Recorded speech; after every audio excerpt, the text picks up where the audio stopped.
Hello, আসসালামু আলাইকুম। তোমরা সবাই কেমন আছো? আমরা তো অনেক ভালো আছি। আজকে আমার দিয়াপুর এসএসসি পরীক্ষা শেষ হলো। তোমরা সবাই দোয়া করো আমার দিয়াপুর জন্য। যেহেতু আজকে পরীক্ষা শেষ, জন্য আমরা সবাই ঘুরতে গিয়েছিলাম মুন্সিগঞ্জ ইদ্রারপুর কেল্লা। সেখানে ঘুরতে গিয়ে আমার তো খুব ভালো লেগেছে। দেখো ভিতরে পরিবেশটা কত সুন্দর, গাছপালায় ঘেরা এবং নানান ধরনের ফুল গাছও ছিল। আর ছিল মাঝখানে একটা পুকুর।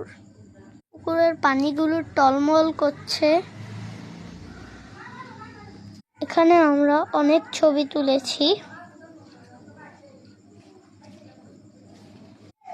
তোমাদেরকে তাই চারপাশটা দেখালাম।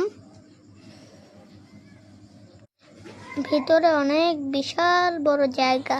এখানে অনেক মানুষই ঘুরতে আসে।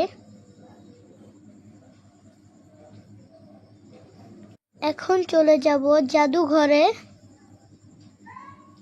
ভিতরে গিয়ে তো আমার অনেক ভালো লেগেছে। নানান ধরনের ছবি ছিল আর অনেক কিছু ছিল। এ পর্যন্ত, আল্লাহ হাফেজ।